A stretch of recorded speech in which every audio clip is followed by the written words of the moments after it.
요즘 우리가 이 나라를 바라보는 시선이 같은 마음일 것 같아요. 모두가 걱정하고 염려하고 또 근심이 됩니다. 과연 이러한 시국에 우리가 할 수 있는 것이 무엇이 있겠습니까? 우리는 정치인도 아니고 나란 일을 하는 사람도 아닌데 과연 내가 할 수 있는 일이 무엇이 있을까? 때로는 내 코가 석자다라는 말처럼 당장 내 앞에 일들이 급하기 때문에 아이고 나라 걱정할 일이 뭐가 있겠느냐라고 생각하는 사람들도 분명 있을 겁니다.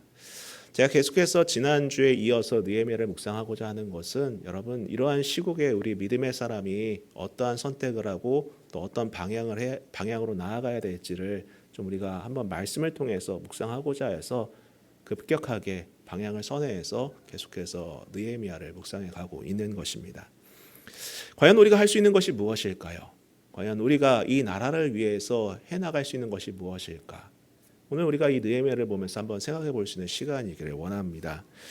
여러분 성경을 보면 느헤미야는요 그의 직업을 보았을 때에 왕의 수를 따르는 관원이라고 나와 있습니다. 1장 후반절에 보면은 그의 직업은 왕의 곁에서 수를 따르는 사람이었어요. 술 따르는 것이 뭐가 대단한 직업이냐라고 할 수 있겠지만은 우리가 예전에 사극 같은 것을 보더라도 어떻습니까? 왕이 무언가를 먹기 전엔 기미를 하잖아요. 그렇죠? 이 음식에 독이 있는지 없는지를 이제 알기 위해서 기미를 합니다. 기미하는 사람이 그것을 먼저 먹어보고서는 그것을 알고서는 이것은 괜찮은 음식입니다라고 해서 왕에게 드리는 그러한 것을 사극을 보면 다 나와 있을 거예요. 그만큼 과거에는요 왕의 음식이나 술을 다루는 사람은 왕하고 가까웠던 사람들이에요. 왕의 신뢰를 얻는 사람이었고 왕의 생명과 직결되는 그러한 측근 중에 측근이었다라고 해도 과언은 아닙니다. 그렇기 때문에 이 느헤미야라는 사람은 술 따르는 관원, 그래서 술 따르는 게 뭐가 대단하냐로 볼 것이 아니라 그만큼 왕의 측근이고 신임을 얻는 사람이었구나라고 보고 읽으면 되는 거예요. 근데 오늘 성경을 보면은 그러한 느헤미야 얼굴에 수심이 가득했다라고 증언하고 있습니다. 성경을 보면은 1절 후반에 보면은 내가 왕 앞에 수심이 없었더니 그래 없을 수밖에 없는 거예요. 왕 앞에서 수심을 갖고 얼굴에 그늘이 졌다라는 것은 위험한 것이기 때문에 그동안 한 번도 수심이 없이 밝은 얼굴로 왕을 대접하고 왕에게 술을 따라드리는 그러한 일을 행했던 것이죠. 근데 보시면 2절부터 왕이 내게 이르되 내가 병이 없거늘 어찌하여 얼굴에 수심이 있느냐 이는 필연 내 마음에 근심이 있음이로다 하더라. 그때 내가 크게 두려워하여 왕께 대답하되 왕은 만세수를 하옵소서. 내 조상들의 묘실이 있는 성읍이 이제까지 황폐하고 성문이 불탔사오니 내가 어찌 얼굴에 수심이 없사오리까 하니. 여러분 사실 얼굴에 수심이 있다라는 것은 오해할 수 있는 부분입니다. 혹시 얘가 나를 독살하려고 하거나 아니면 다른 반란의 모의에 가담한 것이 아닐까라는 오해를 받을 수 있다라는 거예요. 참고로 여러분 문헌을 보면은 아닥사스다 왕은요 그리 좋은 왕은 아니었습니다. 실제로 역사적인 사료를 보면은 그는 신경질적이었고 나약했고 폭군이었다라는 기록이 남겨져 있어요.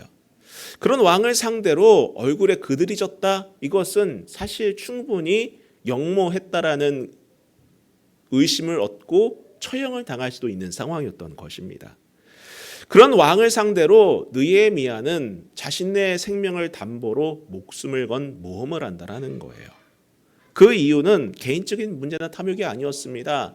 어떤 권리를 더 주장하고 뭔가 이익을 더 얻고자 하는 그러한 수심이 아니라 무엇이었습니까? 바로 유대 민족의 회복을 위한 수심이었다라는 거예요. 자기 나라를 위한 수심이었다라는 것입니다. 제가 지난 주일에 말씀드렸지만은 느헤미야는 타국에서 성공한 사람이에요. 오늘날로 말하면은 미국 가서 지금 뉴스를 보면은 한국계 미국인이 상원의원 됐다라고 막 대서특필하지 않습니까? 그 사람이 우리나라 사람인가요? 아니에요. 미국 사람이에요. 그 사람은요. 그것을 우리는 되게 대단하게 보는데 그 사람들은 미국 사람입니다. 그 나라 중심으로 사는 사람들이에요. 그 나라 사람들이 우리나라 와도요 한국말로 말 안 해요. 영어로 말합니다. 자국의 이익에 맞춰서. 마찬가지로 느헤미야도 이스라엘 사람이 아닙니다. 이스라엘계 그 나라 사람인 거예요. 그냥요. 그렇다면 당연히 그 나라 이익에 맞춰서 살아도 되고 나와 상관없이 아유 안 됐다라고 말하면서 성금 모아서 보내주면 그만일 수도 있는 그런 인생을 살 수 있었지만은 이 느헤미야는 자신의 나라를 생각하고 그 나라에 대한 근심과 수심을 그 얼굴에 드러냈을 뿐만 아니라 왕에게 모험을 건 도전을 한다라는 거예요. 그에게 중요한 것은 자기 자리가 아니었기 때문입니다. 사람들은 자기 자리를 보존하기 위해서 잘못된 것도 말하지 못하는 사람들이 참 많아요. 안타깝지 않습니까, 여러분? 분명 문제가 있어요. 문제가 있는 것인데 자기 자리를 보존하려고 자기 권력을 그 알량한 권력을 보존하려고 말을 못해요. 잘못됐다는 말을 못합니다. 그게 우리 인간의 민낯이라는 거예요. 우리들의 민낯이라는 것입니다. 잘못된 것을 알면도 불구하고 그 한 줌도 안 되는 자리 때문에 그 권력 때문에 그것을 놓지 못한다라는 것입니다. 그런데 오늘 느헤미야는 어떻습니까? 자기 자리를 지키기 위해서 거짓말을 하거나 아니면 뭔가를 도모하는 것이 아니라 자기 자리를 내려놓은 각오로 심지어는 자기 생명을 내려놓을 각오로 어떻게 합니까? 나라를 위한 걱정을 말하고 있다라는 거예요. 대단하지 않습니까, 여러분? 근데 여러분 우리가 여기서 생각해 볼 것이 있습니다. 우리는 간혹 큰 일을 하려면은 힘이 있어야 된다고 생각을 해요. 그렇죠? 높은 자리에 올라가야 된다고 생각합니다. 뭔가 능력이 있어야지 내가 하나님께 붙들려서 일도 하고 세상을 바꿔나가고 바른 길로 인도하고 그런 생각 갖지 않습니까? 나는 힘이 없어. 내가 뭘 할 수 있는데 라고 생각할 수 있어요. 근데 여러분 과연 꼭 그런 사람들만 쓰임 받을까요? 그런 사람들만 쓰임 받겠습니까? 문제는요, 바로 이러한 착각들 때문에 오히려 자신의 현실이 기대보다 못하면 열등감에 사로잡힐 때가 있다는 거예요. 패배감에 사로잡힐 때가 있습니다. 마음은 큰데 내가 기대하는 바는 크고 이루고 싶은 것은 정말 큰데 내 현실이 이러한 기대와 비추어 봤을 때에 만족스럽지 못하면은요, 낙심한다는 거예요. 열등감에 빠지고 좌절한다라는 것입니다. 포기한다는 거예요. 난 안 돼 라고 말한다는 거죠. 저는 우리나라 역사를 정말 사랑합니다. 광주 민주화 사태도 그렇고 이번에 이제 계엄 해제하는 이런 것들 보면서 참 대단하다고 봐요. 한 권력자가 뭔가 힘을 갖고 짓누르려고 할 때에 힘없는 사람들이 나가서 몸으로 막고 투쟁하고 저항하는 모습들. 그들이 뭐가 있어서 그게 가능했겠습니까? 아니에요. 정말 나라를 사랑하는 마음이 있어서 그런 일을 했을 것 아니겠습니까? 여러분, 오늘 우리가 보는 이 느헤미야를 한번 보시기 바랍니다. 그는 왕이 아니었어요. 물론 왕의 측근이긴 하지만은 왕인지 측근인지는 차이가 커요, 여러분. 정말 큽니다. 이거는 하늘과 땅 차이예요. 그럼에도 불구하고 느헤미야를 통해 놀라운 일들이 진행되고 있음을 우리는 말씀 속에서 볼 수 있다라는 거예요. 여러분, 내가 처한 현실이 내 기대보다 못하다 하더라도 낙심하지 마시기를 바랍니다. 축원합니다. 여러분, 이 땅에는 정말 많은 사람들이 살아가면서 그들 가운데는 우러러 볼 만한 그러한 사람들도 있어요. 법조인이 있습니다. 경영인이 있습니다. 의료인들이 있어요. 다양한 사회적인 지위가 높은 사람들이 있습니다. 그런 사람들 적지 않아요. 정말 많습니다. 또 수능이나 고시 때마다 놀라운 점수로 사람들을 놀래키는 사람들도 분명 존재해요. 뛰어난 두뇌로 사람들을 정말 감탄하게 만든 사람들도 존재합니다.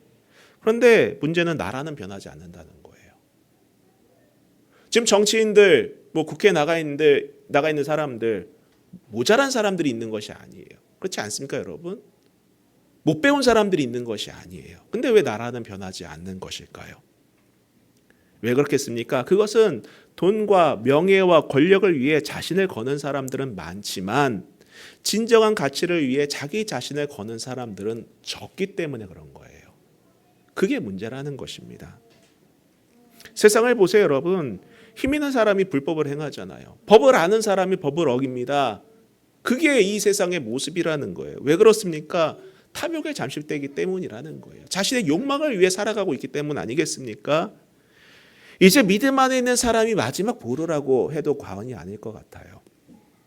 그러면 지금 내 모습은 어떻습니까? 지금 나의 모습은 어떻습니까? 여러분에게 있어서 가장 중요한 가치는 무엇인가요? 다시 말씀드리지만은 저는 세상을 바꿀 만한 위치도 힘도 없습니다 라고 할 것이 아니라는 거예요. 지금 내가 이 순간 어떤 가치를 품고 살아가고 있는가가 중요하다라는 것입니다. 내 안에 있는 하나님의 형상을 회복하고 이 땅에 그의 나라가 회복되는 것을 꿈꾼다면은 그 한 사람을 통해서 하나님께서 일한다는 사실을 잊지 마시기를 바랍니다. 하나님께서 우리를 각자의 터전으로 보내신 이유는 그러한 가치들을 세워나가라는 거예요. 우리가 속해 있는 곳이 어느 곳이든지 간에 그 안에서 하나님의 형상을 회복해 나가고 그의 나라를 이루어 가라는 그러한 뜻을 보이시고 계시다라는 사실을 잊지 마시기를 바랍니다. 이제 우리 인생의 목적에 대해서 한번 생각해 봐야 돼요. 물론 먹고 마시고 사는 것 중요합니다. 열심히 해야 되죠. 내가 해야 되는 일들, 감당해야 되는 것들 정말 최선을 다해야 됩니다. 하지만 이 모든 것들이 나를 향하고 있는 것이 아니라 하나님을 향하고 있어야 된다는 거예요. 나를 향하고 있으면은요, 그러한 노력과 헌신이 결국에는 무엇으로 귀결됩니까? 탐욕으로 귀결된다는 거예요. 그런 사람은 결국에는 옳지 않은 순간에도 그 탐욕과 그 이기적인 마음을 지키기 위해서 자신의 어떤 바른 마음을, 양심을 쳐버리기도 한다는 거예요. 여러분, 우리의 열심과 우리의 노력의 방향이 하나님을 향할 수 있기를 축복합니다. 그분을 향할 수 있기를 바라요. 항상 하나님을 염두하면서 주님이 주신 양심에 따라 믿음의 삶을 살아낼 수 있기를 축복합니다. 물론 이런 현실을 보면서 하나님, 저는 부족합니다. 이 말씀까지 다 동의하겠는데 저는 너무나도 연약합니다. 가진 것도 없고요, 능력도 없고요, 사회적인 어떤 자산도 없어요. 내 이치에서 무엇을 할 수 있겠습니까? 여러분, 할 수 있다라는 거예요. 태국 여행을 가보신 분들은 아시겠지만은 코끼리들을 종종 봅니다. 근데 덩치 그 큰 코끼리들. 근데 그 코끼리를 보면은요, 다리에 쇠사슬이 묶여 있어요. 근데 한번 생각해 보세요. 그 코끼리가 쇠사슬을 풀을 수 있을까요, 없을까요? 풀을 수 있어요. 그들이 가진 힘은 어마어마합니다. 근데 왜 못 풀까요? 못 푸는 이유는 딱 하나라는 거예요. 생각의 사슬에 묶여 있기 때문이라는 것입니다. 아기 코끼리일 때부터 사슬에 묶여 있다 보니까는 그때는 힘이 없으니까 못 풀겠죠. 땡겨도 안 풀리니까는요. 그러다 보니까는 덩치가 커진 상태에서도 능히 풀 수 있는 힘이 있음에도 불구하고 과거의 일을 기억하면서 나는 이 사슬을 풀을 수 없어 라고 생각하기 때문에 그 장소에서 벗어나지 못하는 거예요. 여러분을 제한하고 있는 것이 무엇입니까? 만약 느헤미야가 자신이 먼 나라에 있다라는 이유만으로 이 나라의 회복에 대해서 방관했거나 내가 술 따르는 관원이 아니라 왕이었다면 뭔가 할 수 있었을 텐데라고 생각을 했다면, 자신을 비하했다면 그는 결코 하나님의 역사를 체험하지 못했을 거예요. 하지만 그는 기도했습니다. 그는 기도했어요. 그리고 자신의 위치를 통해서 하나님을 향한 민족의 예배가 세워지고자 열망을 갖고 자신의 생명을 걸었습니다. 이것이 느헤미야의 영성이라는 거예요. 좀 더 구체적으로 보면은요, 먼저 첫 번째 그 느헤미야는 기도로 기다릴 줄 아는 사람이었다라는 것을 볼 수 있습니다. 느헤미야를 보면은 여러분 결코 충동적이거나 다급하게 하지 않는 것을 볼 수 있어요. 성경을 보면 느헤미야가 얼마나 인내의 사람인지 또 기도의 사람인지를 볼 수 있습니다. 1절 한번 다시 보면은 여러분, 성경에 이제 날짜들이 나오는 것을 그냥 지나치면 안 돼요, 여러분. 1절을 다시 보면은 아닥사스다 왕 제20년 니산월에 왕 앞에 포도주가 있기로라는 표현이 등장을 해요. 여기서 왕 앞에서 말을 꺼낸 시점이 언제라고 기록하는 것입니까? 아닥사스다 왕 니산월이라고 되어 있어요. 여러분, 니산월이라는 것은 오늘날 달력으로 환산을 하면은 3월, 4월을 말해요. 3월, 4월을 말합니다. 근데 여러분, 한번 우리가 1장 1절을 앞으로 나아갔을 때에 1장 1절을 다시 보면은 뭐라고 되어 있습니까? 하갈의 아들 느헤미야의 말이라 아닥사스다 왕 제20년 기슬월에라고 되어 있어요. 그가 처음 예루살렘에 대한 소식을 들었을 때 기점은 언제였습니까? 기슬월이었다는 거예요. 이날은 보통 11월부터 12월 사이를 말하는 거예요. 처음 듣고 그가 기도하면서 기다린 시간이 대략 3, 4개월이 흐른 시점이었다는 것을 보여준다는 겁니다. 그래요. 여러분, 느헤미야는 서두르지 않았다라는 것입니다. 듣자마자 내가 뭘 해야 돼. 뭔가를 이루어야 돼. 급해. 뭔가를 빨리 해야 돼. 아니라는 거예요. 철저하게 기도로 준비하면서 인내로 그 응답을 기다리고 있었다라는 것입니다. 여러분, 기도하는 사람이 넘어질 수 있는 가장 큰 요인은 무엇입니까? 인내하지 못해서다라는 거예요. 인내하지 못해서. 기도라는 것은 여러분, 나의 시간을 정해놓고 그때에 맞춰가는 것이 아니에요. 하나님의 시간을 기다리고 인내하는 것이 기도인 것임을 여러분 잊지 마시기를 부탁드립니다. 여러분, 우리가 범하기 쉬운 실수가 어떤 응답이나 소위 하나님의 비전을 품었다고 했을 때에 충동적이거나 감정적으로 반응하는 거예요. 이런 경우는 잠시 기도할 수 있죠.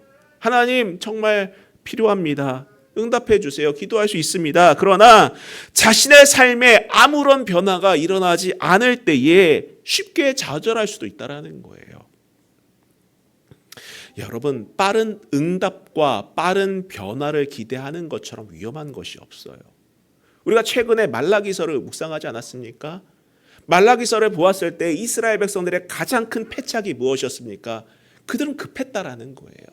왜 지금 안 해주냐라는 것이었습니다. 그들이 기도하고 예배를 나름 회복했다고 하죠. 물론 성경을 보면은 그들이 회복한 예배는 누더기와 같았죠. 그렇죠? 온전치 못한 예배였어요. 자, 그럼에도 불구하고 여러분, 하나님께서 바라시는 것이 무엇이었습니까? 왜 이렇게 급하냐라는 거예요. 왜 너희들의 기준에 맞춰서 그렇게 마음대로 판단하고 마음대로 생각하고 마음대로 정죄하느냐라고 말하는 것 아니겠습니까? 원하는 것이 안 된다고 해서, 지금 당장 이루어지지 않는다고 해서 하나님 어디 계시냐고, 하나님 살아계신 거 맞냐고. 우리가 지난 금요일에 묵상했지만 뭐라고 말합니까? 하나님은 나쁜 거를 좋아해. 그렇게 말하잖아요. 비아냥거리는 것 아니겠습니까?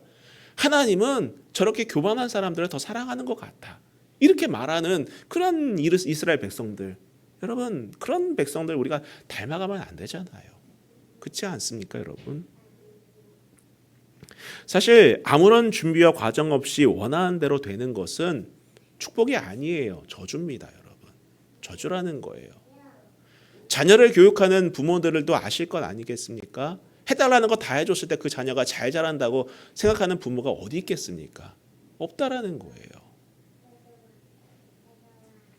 기도하는 대로 되는 것이 아니라 믿음의 사람은 기도로 준비하고 인내하는 이에게 적절한 기회로 주어주신다는 것을 믿는 사람임을 잊지 마시기를 바라요. 성도 여러분, 기도하시죠? 인내하시기를 축복합니다. 기도하시죠? 하나님의 때를 기다리시기를 바랍니다. 기도는 그러한 힘을 길러가는 과정이라는 거예요. 이처럼 기도로 준비하여 오던 느헤미야에게 기회가 찾아오는 거예요. 준비된 사람에게 기회가 오는 것입니다. 그리고 그 기회를 잡을 수 있는 지혜도 있는 거예요. 4절을 보세요. 왕이 내게 이르되 그러면 내가 무엇을 원하느냐 하시기로 내가 곧 하늘의 하나님께 묵도하고. 그래요, 여러분, 느헤미야는 기도의 끈을 놓치지 않는 사람이었어요. 이게 기회인지 아닌지를 가늠하기 위해서 그는 끝까지 기도하면서 하나님의 뜻을 묻는 사람이었다라는 것입니다. 그런 그에게 기회가 찾아왔을 때에도 변함없이 기도로 준비하고, 이 느헤미야의 모습은 어떻습니까? 자신의 고집대로 하지 않고 모든 것을 하나님의 주권에 맡기지 않습니까? 그리고 그런 맡김을 통해 그는 지혜 있는 언어로 왕에게 말한다는 거예요. 5절을 보세요.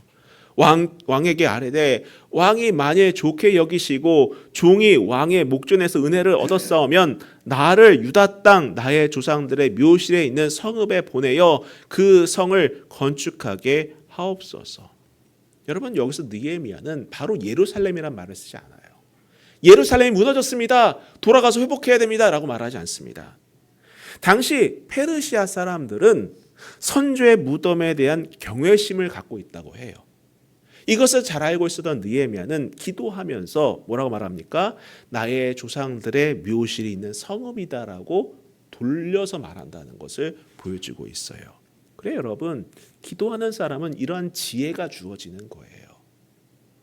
분별할 수 있는 지혜가 있는 것입니다.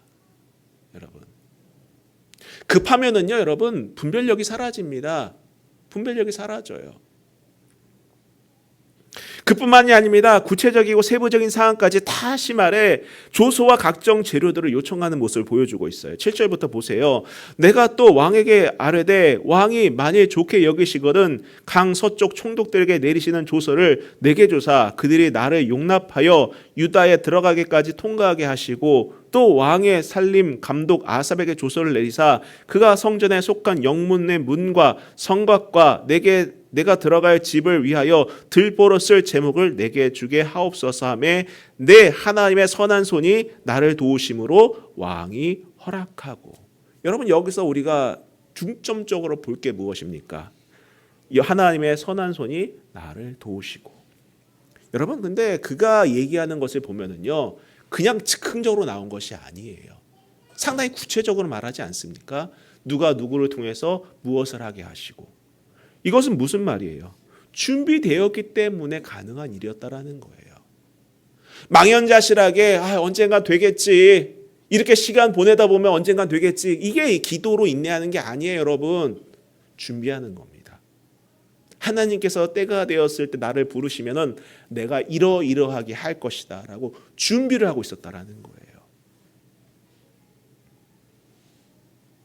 우리에게는 해야 할 일들이 있어요.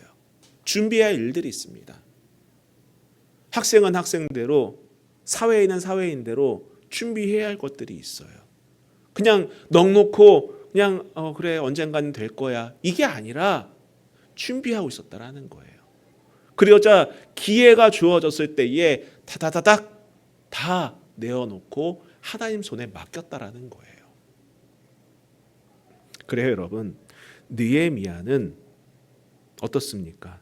기도의 끈을 놓지 않고 기도로 확신하면서 구체적인 준비를 하는 사람이었다라는 거예요. 이런 기도의 사람은요 정말 하나님께서 놀랍게 쓰시는 사람이 되는 거예요. 저도 그렇고 여러분도 그렇고 이러한 기도로 준비되어지는 그런 믿음의 사람이 될 수 있기를 주님의 이름으로 축복합니다. 두 번째로 느헤미야는 기도하면서 하나님께로부터 힘을 공급받는 사람이었다는 것을 보여주고 있어요. 자, 왕의 허락을 받고 모든 것을 준비하여 예루살렘에 도착한 느헤미야는 예루살렘을 돌아보게 됩니다. 그리고 말합니다. 11절 보세요. 내가 예루살렘에 이르러 머무른 지 사흘 만에 내가 하나님께서 예루살렘을 위하여 무엇을 할 것인지 내 마음에 주신 것을 내가 아무에게도 말하지 아니하고 밤에 일어나 몇몇 사람과 함께 나갈새 내가 탄 짐승 외에는 다른 짐승이 없더라. 그 밤에 골짜기 문으로 나가서 용정으로 본문에 이르는 동안에 보니 예루살렘 성벽이 다 무너졌고 성문은 불탔더라. 여러분, 일반적으로 사람이 성장하고 발전하려면 메타인지가 되어야 된다고 합니다. 보통 다들 아는 내용이에요. 그렇죠? 메타인지가 뭡니까? 그냥 뭐예요? 자신이 처한 문제를 객관화하고 목표를 분명히 하는 게 메타인지 아닙니까? 예? 내가 어떠한 현실에 놓여 있는지를 분명히 객관화시키고 목표를 보고 가는 게 메타인지죠. 이때 중요한 것은 무엇입니까? 현실을 보았을 때에 그 현실 때문에 흔들리지 않는 게 중요해요. 그렇지 않습니까? 느헤미야가 본 현실은 폐허 그 자체였습니다. 가망이 없어요. 누구도 다시 시작할 수 있다라는 그런 기반이나 여건이 전혀 없는 그런 상황이었습니다. 돌 하나도 남지 않고 척박한 땅이 되어버리고 짐승조차 없다고 합니다. 성경에 보면은 자신이 타고 간 나귀 외에는 다른 짐승을 볼 수가 없었다. 완전히 황폐해진 거예요. 생명조차 살지 않는 그러한 땅이 되어버린 것입니다. 근데 그 땅을 느헤미야는 비관적이거나 또 반대로 낙관적으로 보는 것도 아니에요. 그는 현실을 바라보고 그 현실 위에 하나님께서 하실 일들을 선포하고 있는 것을 보고 있습니다. 어떻게 이게 가능하겠습니까, 여러분? 어떻게 이게 가능할까요? 그것은 여러분 그가 기도의 사람이고 하나님과 동행하려고 했던 사람이었기 때문에 가능한 것 아니겠습니까? 12절을 다시 보면은 내 하나님께서 예루살렘을 위하여 무엇을 할 것인지 내 마음에 주신 것을 내가 아무에게도 말하지 아니하고. 여러분 메타인지가 된다고 해서 모든 게 다 풀리는 것이 아니에요. 사실 그렇지 않습니까? 큰 일을 감당할 수 있는 것이 아닙니다. 그 현실을 딛고 일어나야 하는데 에너지가 필요해요. 힘이 필요합니다. 여러분 우리의 현실을 왜 딛고 일어나지 못하는 것입니까? 현실을 몰라서가 아니에요. 그렇지 않습니까? 문제가 무엇인지 몰라서가 아니에요. 다 알아요. 다 압니다. 어질러져 있으면 어질러져 있다는 거 다 알아요. 내게 문제가 있다면 문제가 있다는 것도 다 압니다. 근데 그걸 안다고 해서 일어날 수 있는 것이 아니에요. 목표도 알아요. 어디로 가야 될지도 압니다. 메타인지가 된다고 해서 다 되는 게 아니에요. 무엇이 필요합니까? 힘이 필요하다라는 거예요. 여러분 그 힘이 어디서 나옵니까? 내 안에 없어요. 그 힘이. 내 안에 없는 힘이 필요하다라는 거예요. 내 안에 그 힘이 있었으면 일어났겠죠. 그렇지 않겠습니까? 내 안에 힘이 있으면 일어났을 텐데 힘이 없으니까 못 일어나는 거잖아요. 근데 왜 문제를 알고도 그 상황에서 벗어나지 못하는 이유가 무엇입니까? 내 안에 힘이 없어서입니다. 내 안에 에너지가 없어서라는 거예요. 일어날 수 있는 힘이 없어서입니다.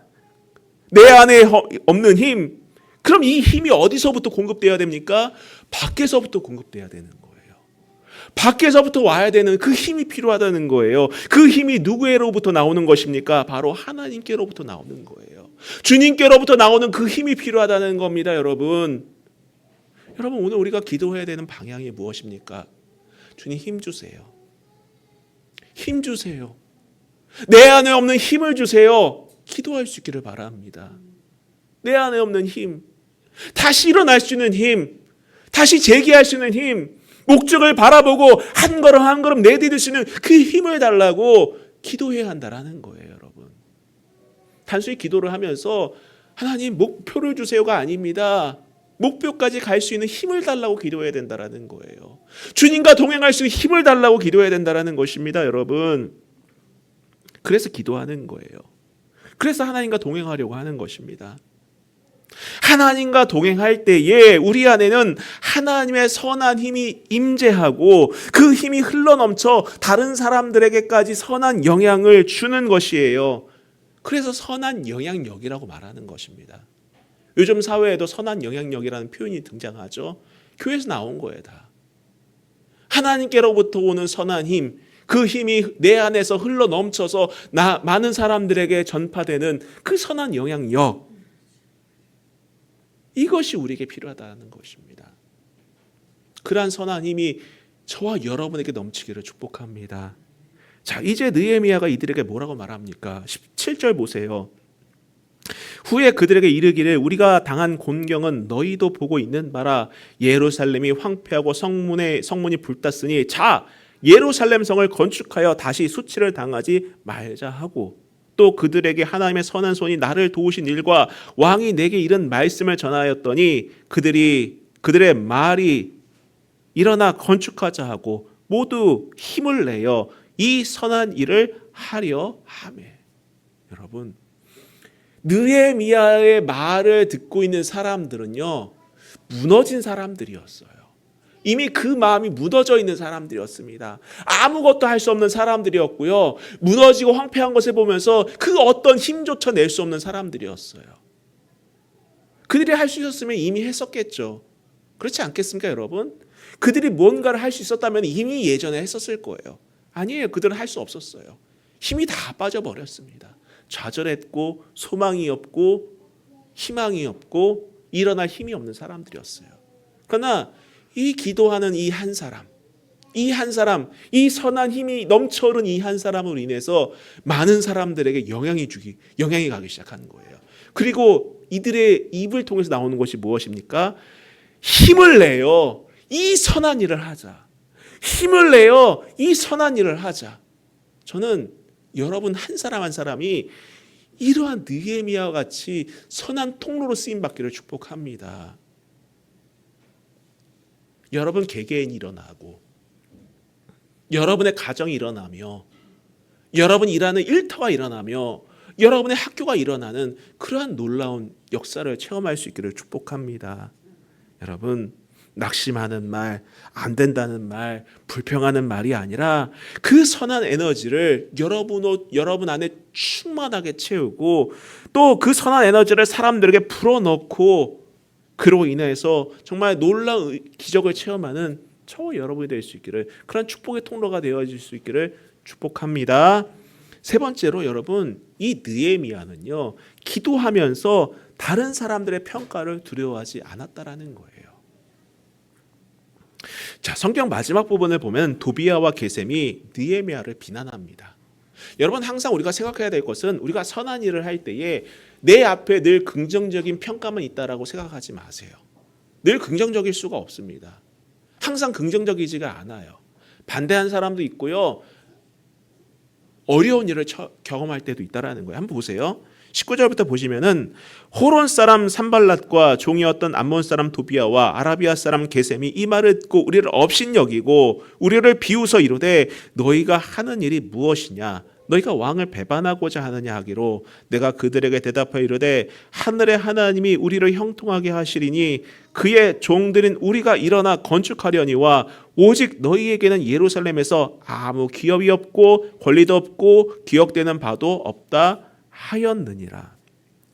여러분, 우리는 가끔 상대방이 내 인생을 대신 살아주는 것도 아닌데 사람들의 평가에 지나치게 연연할 때가 있어요. 그렇지 않습니까? 그 사람이 나를 대신 살아주는 거 아니에요, 여러분. 내 인생을 대신 살아주고 내 눈물과 내 아픔을 대신 살아주는 건 아니지 않습니까? 그런데 사람들의 평가에 너무나도 흔들릴 때가 많이 있어요. 철로 역정을 보면 이런 이야기가 있습니다. 주인공이 천성을 향해 길을 가고 있는데 도중에 좁은 길을 만납니다. 그 좁은 길 한가운데는 무서운 괴물이 으르렁거리고 있었어요. 이 길에 많은 순례자들이 그 괴물을 보고 근심하여서 돌아갑니다. 근데 이 철로역정 주인공도 마찬가지로 무섭다, 돌아가야 되나? 라고 하다가 자세히 바라보니까는 이 괴물이 단단한 쇠사슬로 묶여 있다는 것을 발견해요. 그래서 조심히 지나가면은 괜찮겠구나 해서 벽에 붙어서 지나가는 내용의 이야기가 철로역정에 있습니다. 그래요, 여러분. 우리가 삶의 길을 걸어가다 보면은 선한 목표를 향해 나아가다 보면은요, 늘 좋은 평가만 있는 것이 아니에요.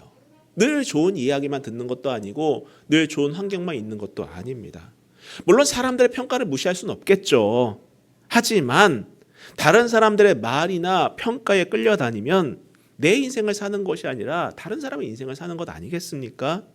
여러분, 끌려다니는 인생 살지 마세요. 우리가 끌려다닐 분은 딱 한 분이에요. 오직 하나님, 오직 예수 그리스도. 그분에게만 끌려다니면 되는 거예요.